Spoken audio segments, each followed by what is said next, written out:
Hola amigos, bienvenidos a la lección 10 de Escuela Sabática de este tercer trimestre del año 2018, el tercer viaje misionero. El versículo de memoria de esta semana es Hechos 20:24. Dice así: De ninguna cosa hago caso, ni estimo preciosa mi vida para mí mismo, con tal que acabe mi carrera con gozo, y el ministerio que he recibido del Señor Jesús, para dar testimonio del Evangelio de la gracia de Dios. Bonito versículo, ¿verdad? Deberíamos interiorizarlo y hacerlo nuestro, sin duda. Esta semana vamos a hablar y a indagar, a leer sobre el tercer viaje misionero. Este, como vimos la semana anterior, es seguido prácticamente al segundo. En este viaje veremos cómo Pablo va a Éfeso, punto central de esta tercera salida misionera. Es donde destinará más tiempo de todos. Por tanto, vamos a analizar lo que pasó en Éfeso y lo que pasa en otras ciudades posteriores.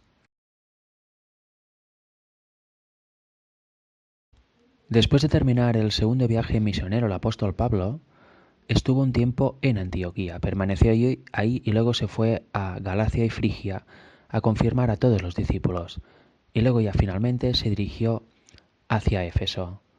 Pero antes a Éfeso llegó un personaje, un judío llamado Apolos.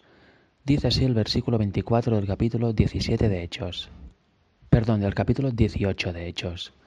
Llegó entonces a Éfeso un judío llamado Apolos, natural de Alejandría, varón elocuente, poderoso en las Escrituras.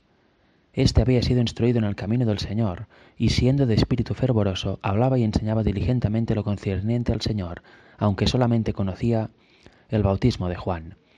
Vemos que hay un personaje experto en las Escrituras y defendiendo al Señor y la verdad bíblica ante los judíos también, pero no había conocido de la crucifixión de Cristo en la cruz, ni de nada posterior a Juan el Bautista. Por tanto, aún le faltaba parte del camino por conocer y por recorrer. Solo estaba con el bautismo de Juan, no había recibido aún el Espíritu Santo, pero aún así estaba haciendo una buena labor. Y en el capítulo 19, empezando en el versículo 1, dice: Aconteció que entre tanto que Apolos estaba en Corinto, porque luego de Éfeso se fue hacia las regiones de Corintio, Pablo, después de recorrer las regiones superiores, vino a Éfeso y hallando a ciertos discípulos les dijo: ¿Recibisteis el Espíritu Santo cuando creísteis? Y ellos le dijeron: Ni siquiera hemos oído hablar si hay Espíritu Santo. Entonces dijo: ¿En qué pues fuisteis bautizados? Ellos dijeron: En el bautismo de Juan. Por tanto vemos que los discípulos que había en Éfeso aún no habían sido bautizados con el Espíritu Santo, solo tenían el bautismo de Juan, el bautismo de arrepentimiento.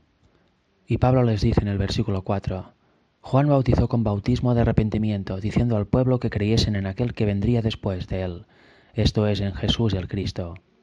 Cuando oyeron esto, fueron bautizados en el nombre del Señor Jesús, porque ya conocieron todo el resto de la historia. También desconocían el sacrificio de Cristo en la cruz, ahora ya no. Y habiéndoles impuesto Pablo las manos, vino sobre ellos el Espíritu Santo, y hablaban en lenguas y profetizaban.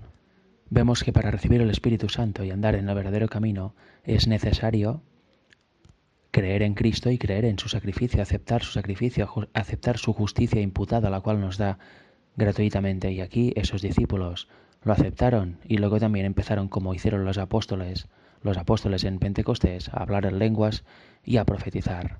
Dice el versículo 7, eran por todos unos 12 hombres. Por tanto vemos que el tercer viaje misionero de Pablo empieza ya con gente profetizando y recibiendo el Espíritu Santo. Ya entra directamente confirmando a los discípulos y entrando al grano. Y a partir de ahí, como veremos, ya va a las sinagogas y empieza otra vez a discutir y a argumentar con los judíos. Unos creen y otros van a la contra, como siempre.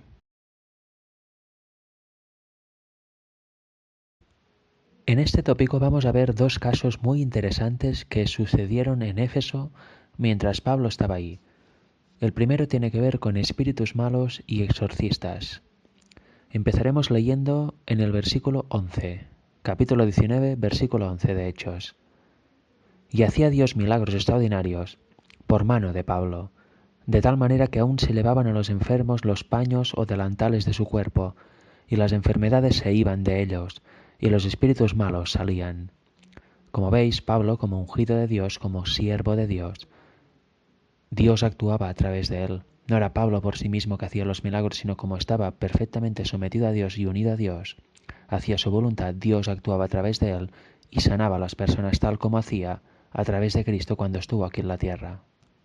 Se iban las enfermedades y se iban también los espíritus que estaban poseyendo a las personas. Había muchos casos de posesiones en la época de Jesús, en la época de Pablo y actualmente también. Y muchas veces actualmente pasan como enfermedades, pero en realidad son posesiones algunas de ellas. Y al ver esto, sucedió algo. Dice el versículo 13, pero algunos de los judíos, exorcistas ambulantes, intentaron invocar el nombre del Señor Jesús sobre los que tenían espíritus malos, diciendo, os conjuro por Jesús, el que predica Pablo. Como vemos, había otro tipo de gente, unos judíos, que según ellos eran exorcistas, intentaron imitar a Pablo.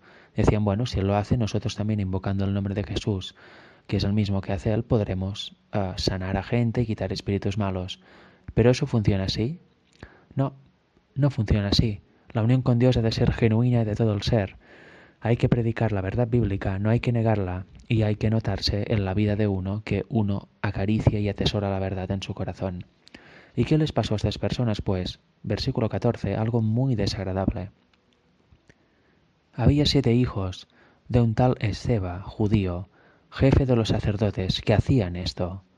Pero respondiendo el espíritu malo, dijo, a Jesús conozco y sé quién es Pablo, pero vosotros, ¿quiénes sois? Por tanto, el propio espíritu malo veía que no tenían ninguna autoridad. Pablo hablaba con la autoridad de Dios, por tanto el espíritu tenía que obedecer y se iba.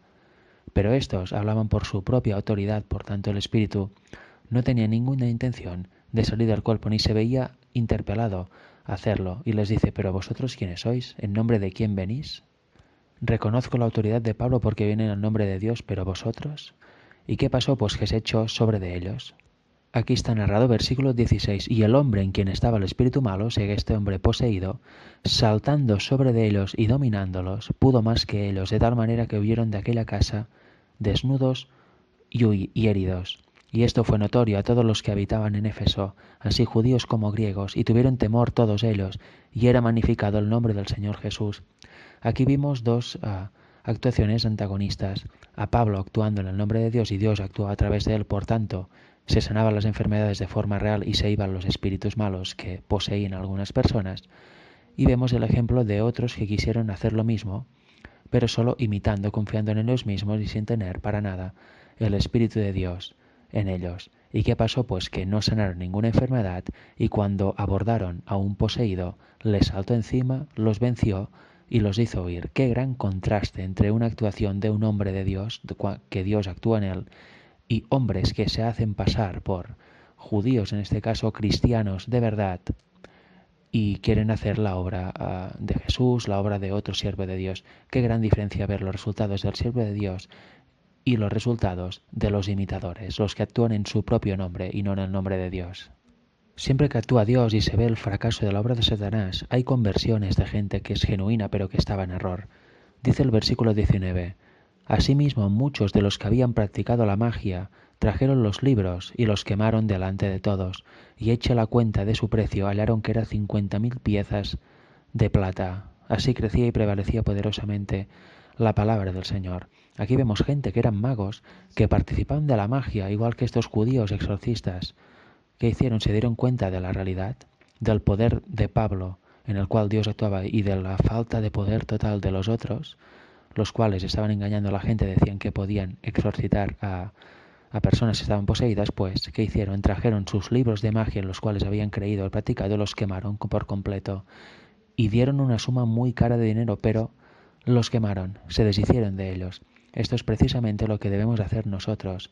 En el caso de que alguna persona haya estado apuesta en espiritismo, en tendencias de la nueva era, ha practicado algunas prácticas que invocan a demonios, por ejemplo tarot y demás, incluso cosas más bestias como la Ouija y algún otro tipo de práctica, o de meditación trascendental o espiritual, o haya estado en brujería, en hechicería, en temas bastante tremendos.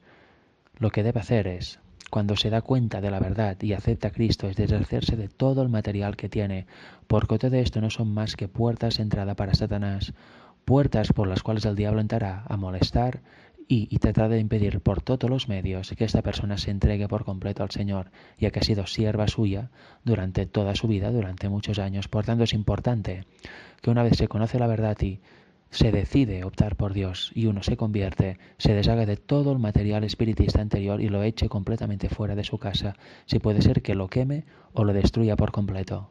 Ahora veremos el otro caso del que queremos hablar en este tópico. Normalmente, cuando se conoce, bueno, normalmente no siempre, cuando se conoce la verdad bíblica, llegamos a un punto en que tocamos un tema que nos afecta más que otros, ya que afecta plenamente a nuestro estilo de vida o a nuestros gustos, nuestra rutina, nuestra forma de ganar dinero, nuestras actividades. Siempre hay algún punto, uno o varios, que tocan directamente a nuestra vida y nos hacen tomar una decisión o dejarlo y quizá acarrear pérdidas y tener un problema que superar y tener que hacer un cambio radical en tu vida, o bien buscar excusas para seguir practicando algo que ya has descubierto que la palabra de Dios trata como pecado o trata como malo. Siempre hay estas dos opciones, o buscar excusa y seguir haciendo lo malo intentando maquillarlo como bueno para no tener que tomar decisiones fuertes en tu vida, o bien confiar en Dios, unirte a Él, decidir dejar lo malo que denuncia la Biblia y pedir a Dios que te ayude de todo corazón a extirpar este mal y este pecado de ti, o bien, como he dicho, lo otro. Ahora veremos un ejemplo de querer buscar excusas y encima hacer convencer a otros de que lo malo es bueno. Dice el versículo 23 del capítulo 19. Hubo por aquel tiempo un disturbio no pequeño acerca del camino. El camino era el cristianismo de aquel tiempo. Porque un platero llamado Demetrio, que hacía de plata templecillos de Diana, daba no poca ganancia a los artífices. Claro, se ganaban la vida, el sueldo, haciendo templecillos de Diana de plata, y claro, eso traía unas consecuencias positivas económicas. Diana, ya sabéis, la que era Semiramis, Astarot, Venus y ahora la Virgen María. Todo viene de aquí, es la misma diosa con distintos vestidos según la cultura que la albergaba. Las estatuitas de la Virgen María con el niño, hoy que usan los católicos, no son más que antiguas representaciones, de Semiramis, Astarot, Diana, etc. Lo único que ahora a esta diosa le han puesto un velo de cristianismo y dicen que es la Virgen María. Nada que ver, por supuesto, con la realidad. Sigue diciendo el versículo 25, a los cuales, reunidos con los obreros del mismo oficio, dijo: Varones, sabéis que de este oficio obtenemos nuestra riqueza, pero veis y oís que este Pablo, no solamente en Éfeso, sino en casi toda Asia, ha apartado muchas gentes con persuasión, diciendo que no son dioses los que se hacen con las manos. Y no solamente hay peligro de que este nuestro negocio venga a desacreditarse, sino también que el templo de la gran diosa Diana sea estimado en nada, y comience a ser destruida la majestad de aquella a quien venera todo Asia y el mundo entero. Bueno, ya sabéis, el templo de Diana estaba en Éfeso precisamente, y Pablo estaba diciendo pues lo que dice la Torá y lo que dice la Biblia, que no hay que tener estatuitas, no hay que hacerse estatuita de nada, no hay que tener templos con dioses, no hay que ser politeísta, no hay que adorar a imágenes, no hay que adorar a estatuas, no hay que tener templos de dioses que no son nada, ya que el único Dios verdadero es el que está en los cielos y es el Padre de nuestro Señor Jesucristo. Por tanto, aquí este negocio se podía venir abajo y también la adoración en el templo, o sea que había de hacer algo. Este punto les estaba tocando sus ganancias económicas y también su adoración, porque mirad qué reacción, versículo 28. Cuando oyeron estas cosas se llenaron de ira y gritaron diciendo: Grande es Diana de los Efesios. Y la ciudad se llenó de confusión. Y a una se lanzaron al teatro, arrebatando a Gayo y a Aristarco, macedonios compañeros de Pablo. Y queriendo Pablo salir del pueblo, los discípulos no le dejaron. También algunas de las autoridades de Asia, que eran sus amigos, le enviaron recado rogándole que no se presentase en el teatro. Ya veis, esta persona, Demetrio, causó la cizaña, causó la babilonización de aquel pueblo. Para conservar su trabajo, para conservar sus ganancias, dijo: mirad, este que está diciendo que no se deben tener otros dioses y esto puede afectar plenamente a nuestro negocio y encima la adoración de nuestra preciosa diosa Diana. Esto fue suficiente para enervar al pueblo y que estuvieron por varios tiempo, por varias horas, gritando viva Diana de los Efesios, intentando maltratar a los apóstoles, no dejando hablar a los otros, etc. Este simple hecho creó la confusión reinante en Éfeso. Al final todo este alboroto acabó cesado por el escribano que dijo que se debía solucionar con una legítima asamblea. Luego ya todo cesó. Y vemos en el capítulo 20 que cuando cesó todo esto, Pablo ya despidió a los discípulos, los abrazó y se fue a Macedonia. Como vemos, un viaje de grandes logros, pero también, otra vez más, Pablo se tiene que ir. Se predica el Evangelio, algunos lo aceptan y algunos lo rechazan, y normalmente se acaba así, en alboroto o persecución o alteración de las masas en contra de la verdad. Y esa alteración proviene por palabras engañosas, por cizaña y por la ignorancia de la gran mayoría de la gente. Eso siempre así, pero la semilla también fue sembrada en Éfeso, y Dios daría el crecimiento en las personas que la recibieron, la verdad, de forma genuina y de forma sincera. A veces puede parecer que los discípulos de Satanás acaban ganando y que siempre se tienen que retirar los discípulos del Señor. Pero eso no es verdad, porque la labor del Señor a veces es más secreta, menos visual, y esta va a florecer en su tiempo. En cambio, la victoria satánica siempre tiene que ser exacerbada, visual, y que quede siempre clara a los ojos de muchos, pero al final se acaba desmoronando como un castillo de naipes al cual le llega un poco de viento. Tengamos claro que la verdad de Dios siempre va a triunfar y al final esta será la que va a quedar en plena evidencia ante todo el mundo.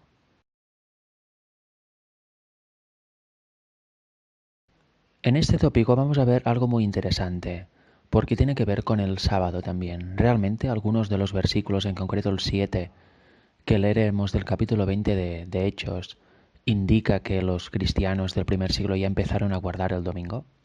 Eso ya lo mostré en el trimestre pasado en alguna de las lecciones, cuando analizamos varios textos que se usan para defender el domingo. Cada uno quede demostrado muy fácilmente con el propio contexto y la propia Biblia, de que no hacían para nada referencia de que guardaban el domingo en vez del sábado. Y hoy lo volveremos a ver. Empezaremos leyendo el versículo 5 del capítulo 20. Dice así: estos, refiriéndose a los compañeros de Pablo, habiéndose adelantado, nos esperaron en Troas. Y nosotros, y ahora este versículo es muy importante por lo de después, y nosotros, pasados los días de los panes sin levadura, navegamos de Filipos y en 5 días nos reunimos con ellos en Troas, donde nos quedamos 7 días. Aquí tenemos que es después de la fiesta de los panes sin levadura. Después de esta fiesta viene la fiesta de las primicias. Situémonos en este momento de la historia. Porque esto, que es el contexto y el momento en que sucedieron una serie de hechos, nos marca exactamente la respuesta de si se cambió el sábado para el domingo o qué significa lo que vamos a leer ahora. Dice así: el primer día de la semana, versículo 7, el primer día de la semana, reunidos los discípulos para partir el pan, Pablo les enseñaba habiendo de salir al día siguiente y alargó el discurso hasta la medianoche. Aquí vemos que esta reunión no es una reunión habitual, es una reunión de despedida. Pablo aprovechaba para predicarles y exhortarlos porque al día siguiente se iba, y por eso la reunión se alargó hasta la medianoche. Era la última oportunidad que tenía antes de partir. Por tanto, no era un culto normal o una reunión habitual, podríamos decir. Pero la frase clave en este versículo es el primer día de la semana. Esto es una mala traducción, porque si vais al hebreo, veréis que dice el primero de Sabatón. Y Sabatón no es más que un sábado alto, un sábado especial. Y la propia palabra deriva de Sabat. Si vais a una concordancia, la Strong, por ejemplo, lo encontraréis fácilmente. Por tanto, la traducción correcta sería el primero de Sabatón. Recordemos ahora el contexto. Estábamos pasados los panes sin levadura. Por tanto, en primicias y luego a partir de ahí, 50 días después, Pentecostés. Cada sábado, a partir de la fiesta de las primicias, era considerado un sábado, digamos, nombrado diferente. Se decía primero de Sabatón, aunque fuera un sábado normal, se decía primero de Sabatón, segundo de Sabatón, tercero de Sabatón y así hasta el séptimo de Sabatón, que concurría con 49 días porque al día siguiente era Pentecostés. Por eso está diciendo primero de Sabatón, porque había empezado la cuenta hasta llegar al Pentecostés. Esto no tiene nada que ver con el primer día de la semana, ni con domingos, ni con cambios de días de adoración. Primero porque era una reunión no habitual, era una reunión de despedida de Pablo, y segundo porque el original y el contexto nos muestran que eso no tenía por qué ser el primer día de la semana, sino que era el primer día de Sabatón. Podría coincidir con un sábado normal, con el primero, segundo, tercer día de la semana, cuarto, da igual, depende de cuándo hubiera sido la fiesta de las primicias de aquel año. Eso tiene que quedar muy claro. Seguimos leyendo a partir del versículo 8 hasta el 12. Y había muchas lámparas en el aposento alto donde estaban reunidos. Claro, era ya de noche, se alargó el discurso hasta la medianoche, imaginaros. Y un joven llamado Eutico, que estaba sentado en la ventana, rendido de un sueño profundo, por cuanto Pablo disertaba largamente, vencido del sueño, cayó del tercer piso abajo y fue levantado muerto. O sea, estaba tan cansado este joven que tenía la desgracia de estar apoyado en la ventana y con el sueño se tumbó y cayó desde el tercer piso y murió. ¿Pero qué pasó luego? Entonces descendió Pablo y se echó sobre él y abrazándole dijo: «No os alarméis, pues está vivo». Después de haber subido y partido el pan y comido, habló largamente hasta el alba y así salió. Y llevaron al joven vivo y fueron grandemente consolados. Por tanto, vemos que al final salvó la vida. Y aquí también nos da otro detalle. Después de haber subido y partido el pan y comido. Aquí nos da un detalle que indica que estaban celebrando una santa cena también. Era un viaje de despedida, una reunión no habitual, para Pablo aprovechar de disertar todo lo que les tenía que decir, y aparte hicieron el ritual de la Santa Cena instituido por el propio Cristo. Por tanto, como vemos, entre el original, el contexto y las acciones que sucedieron ahí, nada tiene que ver con que se reunieron en domingo para adorar, nada tiene que ver con que cambiaron el sábado al domingo, nada de esto. Simplemente el sábado nunca fue cambiado por los apóstoles, fue cambiado por Constantino un tiempo después, y este cambio nunca fue aprobado por Dios, porque el sábado es vigente desde la creación, antes de la entrada del pecado, hasta el fin hasta toda la eternidad. Siempre ha sido así porque es parte de la ley de Dios. Ya dejamos a Pablo despidiéndose en Troas, y dice el versículo 15 del capítulo 20 de Hechos: «Desde Mitilene, navegando de allí, al día siguiente, llegamos delante de Quío, y al otro día tomamos puerto en Samos, y habiendo hecho escala en Trogilio, al día siguiente llegamos a Mileto, porque Pablo se había propuesto pasar de largo a Éfeso, para no detenerse en Asia, pues se apresuraba para estar el día de Pentecostés, si le fuese posible, en Jerusalén. Por tanto, el destino de Pablo era volver a Jerusalén». Ya en Mileto, dice, versículo 17, «Enviando pues desde Mileto a Éfeso, hizo llamar a los ancianos de la iglesia. Cuando vinieron a él les dijo: Vosotros sabéis cómo me he comportado entre vosotros todo el tiempo, desde el primer día que entré en Asia, sirviendo al Señor con toda humildad y con muchas lágrimas y pruebas que han venido por las asechanzas de los judíos. Y como nada que fuese útil, he rehuido de anunciaros y enseñaros públicamente y por las casas, testificando a judíos y a gentiles acerca del arrepentimiento para con Dios y de la fe en nuestro Señor Jesucristo. Por tanto, se despide de los ancianos y va a Jerusalén y tiene bastante temor. Dice el versículo 22, «Ahora he aquí, ligado yo en espíritu, voy a Jerusalén, sin saber lo que allá me ha de acontecer. Salvo que el Espíritu Santo por todas las ciudades me da testimonio, diciendo que me esperan prisiones y tribulaciones». ¿Por qué dice eso? Pues porque por todas las ciudades que ha ido, ha tenido tribulación, persecución, etc. Por tanto, eso le hace prever que en Jerusalén será igual o peor. Y eso le hizo temblar a Pablo, le hizo ponerse preocupado y pensar incluso en quedarse allí donde estaba para no tener que enfrentarse a nadie ni volver a Jerusalén. Pues no, para nada. Él tenía muy claro a quién le pertenecía su vida. Dice el versículo 24, «Pero de ninguna cosa hago caso, ni estimo preciosa mi vida para mí mismo, con tal que acabe mi carrera con gozo, y el ministerio que recibí del Señor Jesús para dar testimonio del Evangelio de la gracia de Dios. Y ahora he aquí, yo sé que ninguno de todos vosotros, entre quienes he pasado predicando el reino de Dios, verá más mi rostro». Pablo sabía muy bien que ya no volvería ahí. Quizá alguna carta, pero ya no volvería a estar presente por ahí. Y por eso era una especie también de despedida, pero ya les dejo claro que él, y les dio un ejemplo también en cierta manera, no tiene miedo a nada, solo quiere terminar bien la carrera y el ministerio que el Señor Jesucristo le entregó, y ya está. Por lo otro, sabe que su vida no es suya, su vida es de Dios. Y si cumple la misión que Dios le dio, el mismo Cristo le dio, pues puede morir tranquilo, puede ir al descanso tranquilo porque su obra habrá sido completada y su semilla habrá sido plantada por todo lado. Mejor dicho, la semilla de Dios del Evangelio habrá sido plantada por todo lado, gracias a su labor y a la de sus ayudantes.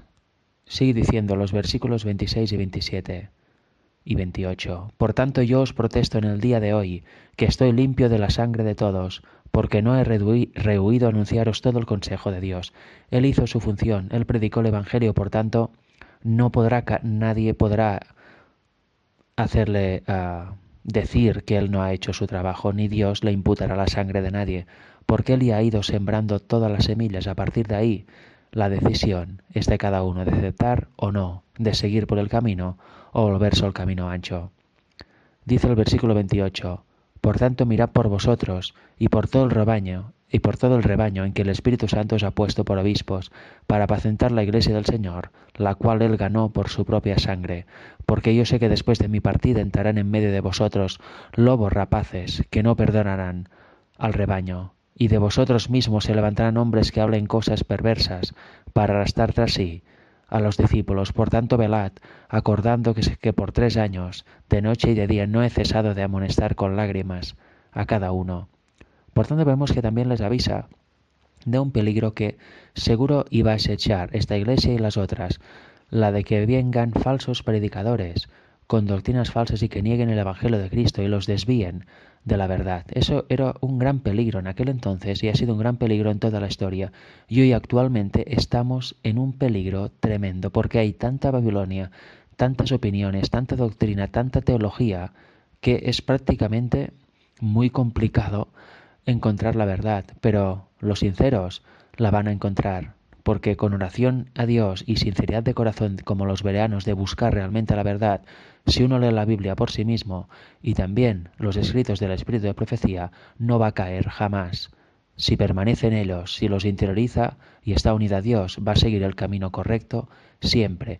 Si hace oídos a cantos de sirena, a lobos rapaces, como dice aquí, a cualquier tipo de doctrina, y entra en eso sin vigilancia y dándolo todo por bueno y sin ningún tipo de protección, al final va a caer y va a ser engañado por los malvados. Y avisa de algo muy cierto también: cuidado con los lobos que se levanten de dentro. Por tanto, también hay gente de dentro del pueblo de Dios, de la iglesia, que va a apostatar y va a salir con tendencias extrañas y va a intentar llevarse pueblo tras suyo. Eso es un peligro que siempre ha estado también y hoy también está. Por tanto, debemos tener este consejo muy claro. Debemos unirnos a Dios, depender solo de Él y creer el escrito está. Si algo nos conforme el escrito está, por mucha argumentación que se dé, por mucha imploración que se dé, por mucha apariencia de bondad que haya, si no es conforme al escrito está bíblico, es falso. Es la regla, la prueba del algodón de la Biblia y con eso debemos estar seguros. Porque por desgracia, a veces aun y el escrito está, hay gente que persiste y persiste en el error y corremos el riesgo de, si les hacemos caso, de entrar en esa aura de luz negra que nos envuelve también a nosotros y que nos vele los sentidos para acabar aceptando cosas que no son ciertas, tienen apariencia de verdad y quizá mucha verdad en sus explicaciones, pero también contienen error, por tanto eso hacen que sean falsas y que las personas que sigan estas teóricas luces sigan por caminos de Satanás y no de Dios. Por tanto, mucho cuidado con los falsos profetas que vengan y con todas las personas que se levanten de dentro con teología extraña que no supera la prueba del escrito está. Dice el versículo 7 del capítulo 21 de Hechos: y nosotros completamos la navegación, saliendo de Tiro y arribando a Tolemaida, y habiendo saludado a los hermanos, nos quedamos con ellos un día. Al otro día, saliendo Pablo y los que con él estábamos, fuimos a Cesarea, y entrando en casa de Felipe el evangelista, que era uno de los 7, posamos con él. Este tenía 4 hijas doncellas que profetizaban. Vemos que posaron en casa de Felipe, uno de los 7 diáconos. ¿Y qué sucedió ahí? Pues lo siguiente, bajó un profeta llamado Ágabo y dice, ¿quién viniendo a vernos? El versículo 11, ¿quién viniendo a vernos tomó el cinto de Pablo y atándose los pies y las manos, dijo, esto dice el Espíritu Santo, así atarán los judíos de Jerusalén al varón de quien es este cinto, y le entregarán en manos de los gentiles. Por tanto, aquí vemos que Ágabo le estaba diciendo claramente a Pablo, si vas a Jerusalén, te atraparán, te apresarán y te atarán, y te entregarán luego a los gentiles. Y luego las personas que habían ahí le rogaron que no fuera. Versículo 12. Al oír esto le rogamos nosotros y los de aquel lugar que no subiese a Jerusalén. ¿Pero qué dijo Pablo? Entonces Pablo respondió, ¿qué hacéis llorando y quebrantándome el corazón? Porque yo estoy dispuesto no solo a ser atado, mas aún a morir en Jerusalén por el nombre del Señor Jesús. Vemos que Pablo tiene una fe inquebrantable, tiene una misión, tiene un ministerio y dice, bueno, si ha de pasarme esto por el nombre del Señor Jesús, que pase.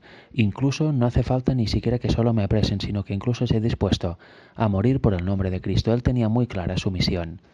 Y ellos, los que estaban con él, también lo tenían claro porque dijeron, no lo podremos convencer, versículo 14, y como no le pudimos persuadir, desistimos diciendo, hágase la voluntad del Señor. Después de estos días, hechos ya los preparativos, subimos a Jerusalén. Y así fueron. Al final fueron a Jerusalén, no pudieron convencer a Pablo, y Pablo estaba dispuesto a todo lo que le debería sobrevenir. De hecho, él ya sabía perfectamente que seguramente ahí moriría o como mínimo sería arrestado y tendría muchísimos problemas. Su regreso a Jerusalén, desde luego, no fue muy halagüeño ni muy feliz para él, porque la iglesia estaba bastante sectarizada en aquel momento por la circuncisión aún. Los judíos le tenían como un traidor, el ambiente estaba muy revuelto, por tanto lo que le podía esperar es otra vez persecución, disensión, apresamiento, golpes, etc. Pero él, por el nombre del Señor, sabía que había de sufrir todo, incluso la muerte si hacía falta. Por tanto, su fe era inquebrantable y tenía plena confianza en Dios y plena confianza en su ministerio. Y efectivamente llegaron a Jerusalén y al final Pablo fue arrestado en el templo. Aquí vemos también un punto. Lo que dijo Ágabo el profeta era una profecía porque realmente sucedió exactamente lo que él predijo. No era solo una advertencia o un consejo, como quizá pudieron pensar los que estaban con Pablo. Y si esto era lo que le esperaba, pues Pablo estaba, por supuesto, dispuesto a sufrirlo y a padecerlo y a, digamos, vivirlo en sus propias carnes. El apóstol Pablo es un ejemplo en todos los sentidos, desde su conversión hasta su muerte final. Desde luego debemos aprender de su ejemplo y debemos aprender de su tenacidad y sobre todo de su unión con Dios y su fe inquebrantable.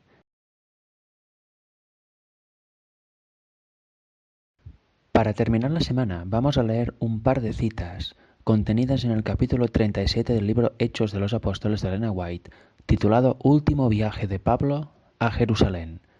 Para empezar leeremos justo al final del capítulo, página 318, párrafo 6. Dice así, nunca antes se había acercado el apóstol a Jerusalén con tan entristecido corazón. Sabía que iba a encontrar pocos amigos y muchos enemigos. Se acercaba a la ciudad que había rechazado y matado al Hijo de Dios y sobre la cual pendían los juicios de la ira divina. Recordando cuán acerbo había sido su propio prejuicio contra los seguidores de Cristo, sentía la más profunda compasión por sus engañados compatriotas, y sin embargo, cuán poco podía esperar que fuera capaz de ayudarles. La misma ciega cólera que un tiempo inflamara su propio corazón, encendía ahora con indecible intensidad el corazón de todo un pueblo contra él. Qué tremendo, ¿verdad? Él sentía la compasión porque estaba empatizando, entendía perfectamente lo que sentían los judíos que estaban ahí en Jerusalén, los que le estaban esperando y que lo odiaban tanto, porque él había sentido el mismo odio hacia la causa de Dios hacía unos años antes. Por tanto, podía saber perfectamente lo que ellos sentían, pero qué tristeza también el saber que poco o nada podría hacer para convencerlos o para que cambiaran de actitud. Es una sensación bastante terrible porque tienes plena conciencia de que estás yendo directo al matadero. Y eso, ¿verdad que nos puede pasar a nosotros también? Empatizar porque antes éramos de una manera y ahora vemos las cosas de otra, estamos siguiendo el camino correcto y vemos que los otros, los antiguos amigos quizá, o antiguos hermanos en la fe también, pues están aún sintiendo lo mismo que tú sentías, sabes perfectamente lo que sienten, lo que quieren hacer, lo que piensan, etc. Y esta impotencia de no poder ayudarles porque sabes que si te ven o apareces por ahí o dices alguna cosa va a ser interpretada mal y la ira que tienen dentro va a ser totalmente vertida sobre uno.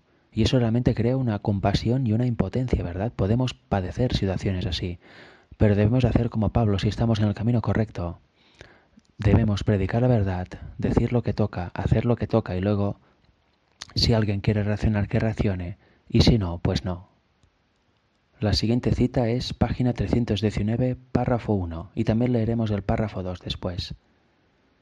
No podía contar siquiera con el apoyo y la simpatía de los hermanos en la fe. Los judíos inconversos que le habían seguido muy de cerca el rastro no habían sido lentos en hacer circular, acerca de él y su trabajo, los más desfavorables informes en Jerusalén, tanto personalmente como por carta, y algunos, aun de los apóstoles y ancianos, habían recibido estos informes como verdad, sin hacer esfuerzo alguno para contradecirlos ni manifestar deseo de concordar con él. Y eso aún es más terrible, ¿verdad?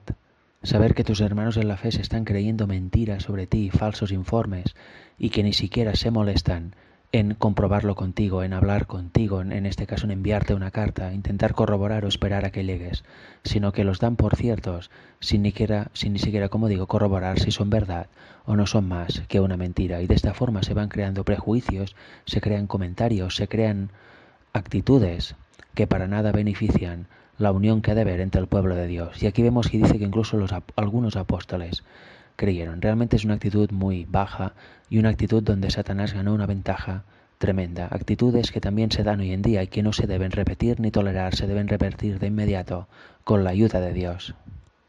Y sigue diciendo, sin embargo, en medio de sus desalientos, el apóstol no estaba desesperado. Confiaban que la voz que había hablado a su corazón hablaría al de sus compatriotas y que el Señor, a quien los demás discípulos amaban y servían, uniría sus corazones al suyo en la obra del Evangelio.